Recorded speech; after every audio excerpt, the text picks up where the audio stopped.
बिस्मिल्लाहिर्रहमानिर्रहीम। अस्सलाम वालेकुम। Welcome to my channel Madiha food vision में। आज मैं अपने फ्रेंड्स के लिए लेके आई हूँ साबूदाना कस्टर्ड बनाने की रेसिपी कि मैं इसको किस तरह से बना रही हूँ। इसके लिए 150 ग्राम मैंने जो लिया है साबूदाना, इसको अच्छी तरह से वॉश करके मैंने 15 मिनट पहले पानी में भिगो के रख दिया है। शुगर जो है मैंने इसके लिए ली है हाफ़ प्याली। साथ में मैंने कस्टर्ड पाउडर जो निकाल के रखा हुआ है 2 खाने के चम्मच, और गार्निश के लिए ये पिस्ता और बादाम को मैंने कटिंग करके रख लिया है। दूध मैंने इसके लिए 1 लीटर लिया है, फुल क्रीम मिल्क। आए हम लोग अपनी रेसिपी बनाना स्टार्ट करते हैं।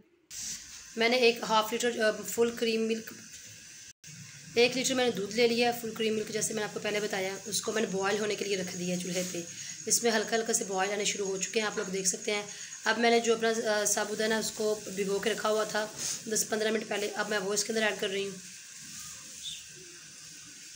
मीडियम आंच पे अब मैं इसको तकरीबन 10 मिनट के लिए पका लेती हूँ, क्योंकि इसने इसके अंदर अच्छी तरह से ये फूल जाना, गलना है। अभी 10 मिनट हो चुके हैं इसको पकते हुए। ये देखें, आप लोग देख सकते हैं बॉयल आना शुरू हो गया। अब मैं इसके अंदर जो ये पड़ा हुआ था कस्टर्ड पाउडर, इसके अंदर मैंने थोड़ा सा पानी ऐड करके इसको मिक्स करके रख लिया था, अब वो मैं ऐड कर रही हूँ इसके अंदर।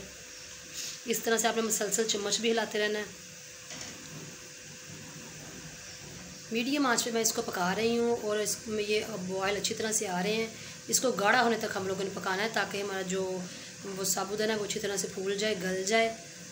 तो इसके लिए मैं 2 से 3 मिनट और हमें इसको पकाना है। बिल्कुल लास्ट पे अब लोग हम इसके अंदर चीनी ऐड कर रहे हैं।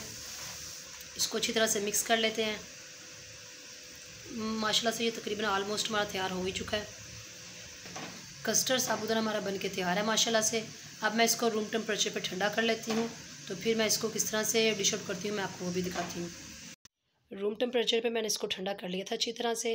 अब मैंने इसको एक साफ़ बाउल लेके उसमें निकाल लिया है। जेलीज़ जो थी मैंने मुख्तलिफ डिफरेंट फ्लेवर्स की बना के रखी हुई थी, वो इसके ऊपर गार्निश के लिए लगाई हैं। साथ में मैंने पिस्ता और बादाम रखा हुआ था, वो इसके ऊपर गार्निश के लिए लगा रही हूँ। तो आप लोग देख सकते हैं, इसी तरह से आप लोगों ने इसकी गार्निश कर लेनी है। माशाल्लाह से आप लोग देख सकते हैं कितनी खूबसूरत ये इसकी मैंने गार्निश की है, और कितना प्यारा ये लग रहा है। तो आपने बिल्कुल इसी तरह से इसको बनाना है घर में। ये बहुत ही मज़े का बना है, ये एनर्जेटिक है, बच्चों के लिए भी स्पेशल, बड़ों के लिए भी।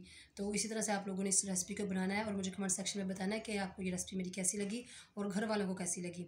वीडियो अच्छी लगी है तो इसको लाइक करें, शेयर करें। जो लोग नए हैं मेरे चैनल पर, वो इसको सब्सक्राइब करना मत भूलिएगा, और अपनी ढेर सारी दुआ में मुझे याद रखिए। नेक्स्ट वीडियो तक के लिए अल्लाह हाफिज़।